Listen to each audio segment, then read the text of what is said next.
আসসালামু আলাইকুম।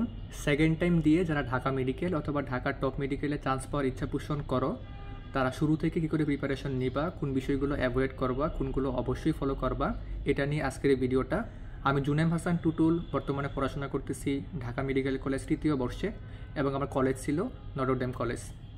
এই ভিডিও দেখার পর যদি কারো কোনো কোয়েশ্চেন বা কনফিউশন থাকে বা সরাসরি আমাকে প্রশ্ন করতে চাও, আমি কমেন্টে এবং ডিসক্রিপশনে লিঙ্ক দিয়ে দিব, সেখানে যোগাযোগ করলেই আমাকে প্রশ্ন করতে পারবা।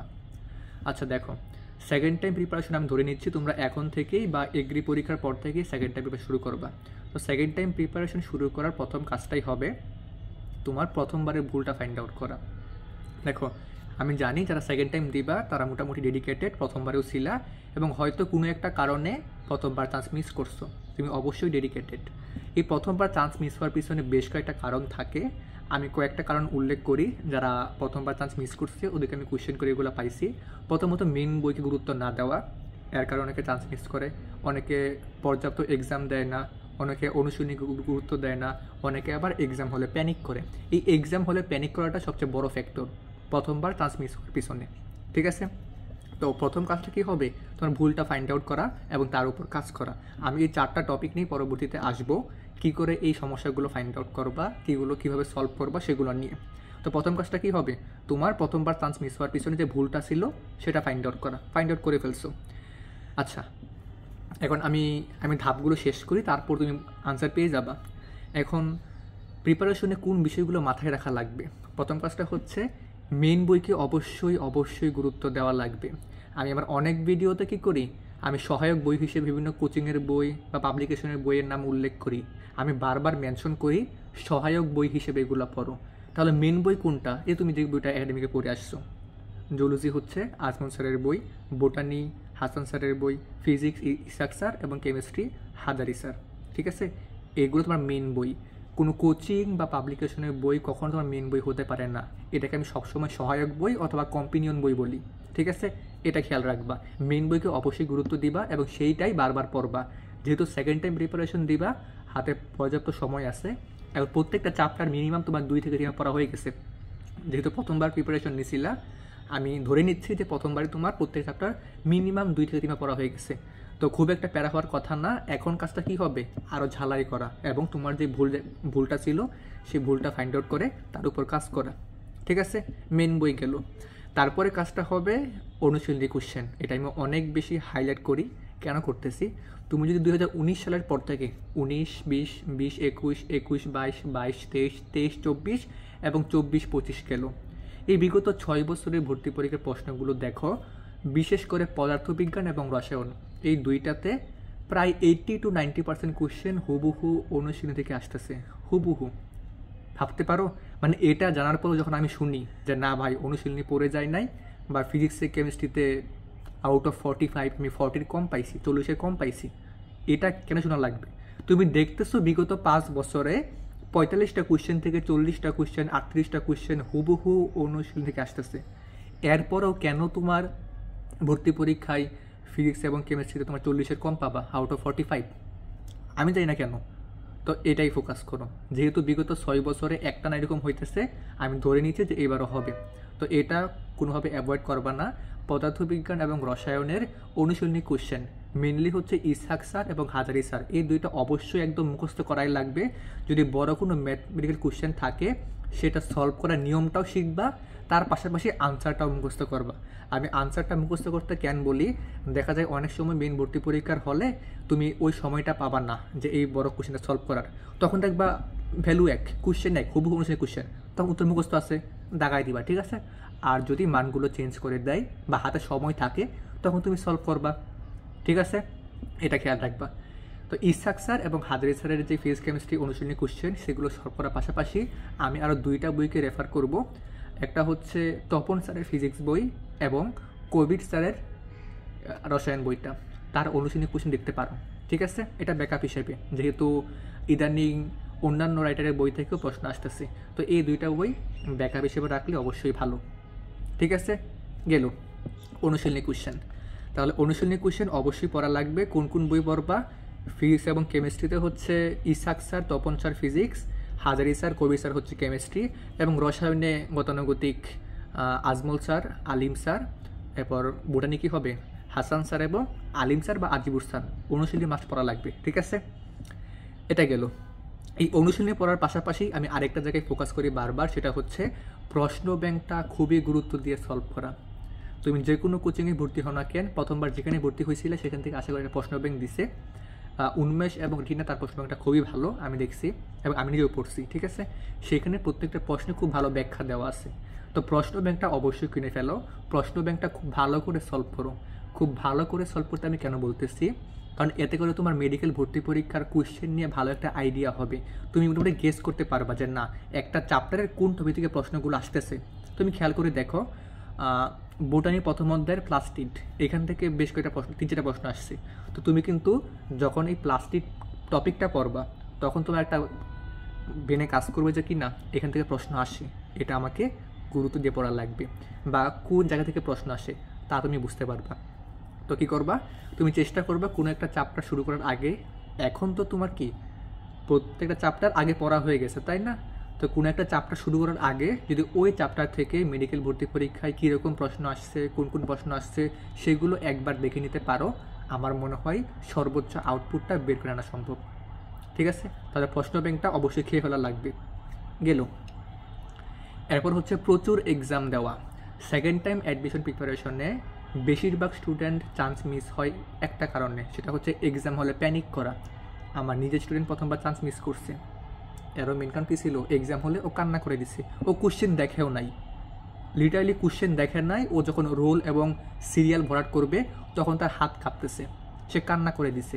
এবং এই সমস্যাটা অনেক সংখ্যক মেয়ে স্টুডেন্ট ফেস করে, ছেলেরা খুবই কম করে, বাট বেশিরভাগ মেয়ে স্টুডেন্ট এই সমস্যাটা ফেস করে, এক্সাম হলে প্যানিক করা, হাত কাঁপা, কান্নাকাটি করে দেওয়া। ঠিক আছে, তো এই সমস্যাটা সলভ করার সবচেয়ে বেস্ট উপায় হচ্ছে প্রচুর এক্সাম দেওয়া, এবং সেই এক্সামটা অবশ্যই হওয়া লাগবে অফলাইনে যেখানে অনেক স্টুডেন্ট আছে।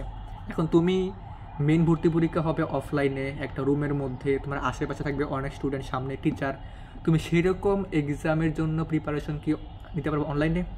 নেওয়া সম্ভব? অবশ্যই না। তুমি বাসায় বসে বসে মোবাইলে ক্লিক করে এক্সাম দেওয়া আর অফলাইনে একটা এক্সাম হলে একটা প্রেশার মোমেন্টে এক্সাম দেওয়া কিন্তু সেম কথা না। তোমাকে অবশ্যই অবশ্যই অফলাইনে বৃত্ত ভরাট করে একটা হল এনভায়রনমেন্টে এক্সাম দেওয়া লাগবে। ঠিক আছে, তো এই বিষয়টা অবশ্যই গুরুত্ব দিয়ে খেয়াল রাখবা যে আমি অফলাইনে প্রচুর এক্সাম দিয়েছি, এবং অফলাইনে এক্সাম দেওয়ার পাশাপাশি তুমি বাসায় প্রচুর এক্সাম দিবা।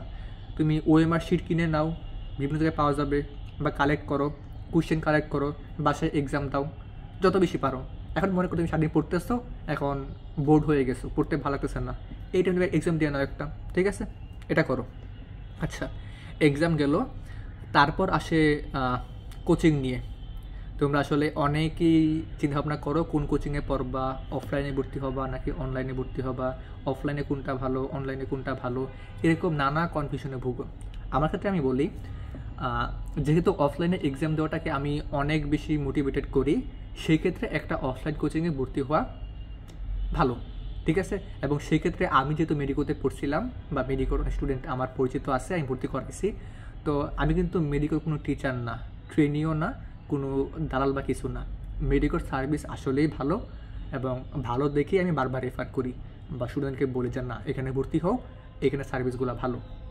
ঠিক আছে, তাহলে মেডিকোর সেকেন্ড টাইম যে ব্যাচগুলো আছে, অলরেডি ক্লাস হইতেছে, এক্সাম হইতেছে, সেখানে ভর্তি হতে পারো। সেখানে ভর্তি হলে আশা করি বেনিফিটেড হবা।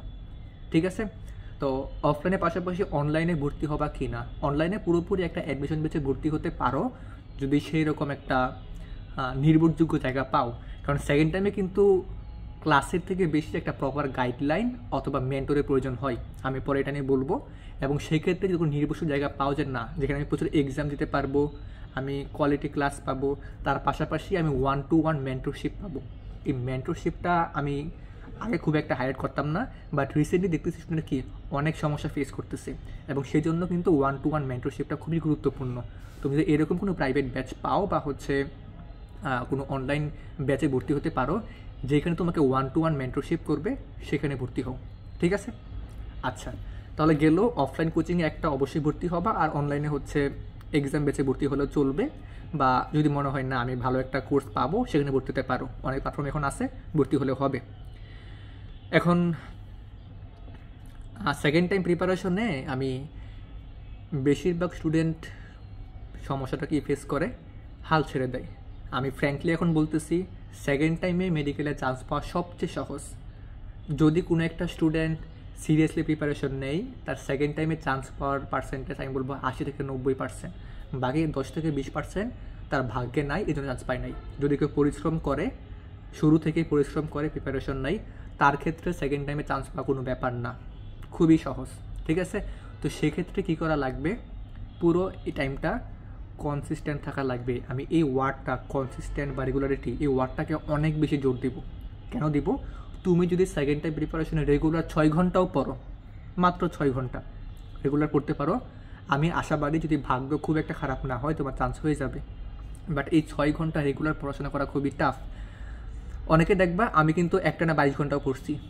এখন এই 22 ঘন্টা কি আমি প্রত্যেক দিন পড়ছি? অবশ্যই না, আমি একদিন পড়তে পারছি। ঠিক আছে, তো এই যে এই রেগুলারিটি, এটা খুবই গুরুত্বপূর্ণ। তুমি যদি 8 ঘন্টাও রেগুলারলি পড়তে পারো, মোর দেন এনাফ, বাট রেগুলার থাকা লাগবে। তুমি একদিন 16 ঘন্টা পড়ছো, বাকি 2 দিন জায়গায় ঘুমাইছো, লাভ নাই কিন্তু। ঠিক আছে, কোনো বেনিফিটেড হবা না। এর থেকে ভালো তুমি 8 ঘন্টা পড়ো, রেগুলার পড়ো, এটা ভালো। ঠিক আছে, পয়েন্ট টু বি নোটেড। আমি সেকেন্ড টাইমে সবাইকে জোর দিব, তোমরা হাল ছাড়বা না। একদম যখন প্রিপারেশন শুরু করবা তখন থেকে একটা রেগুলার বেসিসে কনসিস্টেন্টলি প্রিপারেশন নেওয়া শুরু করো, কোনো গ্যাপ দিবা না। ঠিক আছে, নোট করে নাও।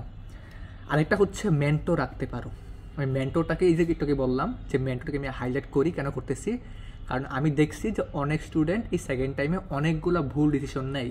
কী পড়া লাগবে, কী পড়া লাগবে না, কীভাবে অ্যাপ্রোচ করবা, কোনটা করবা না, এরকম নানাবিধ কোয়েশ্চেন বা কনফিউশন তোমাদের মনে থাকে।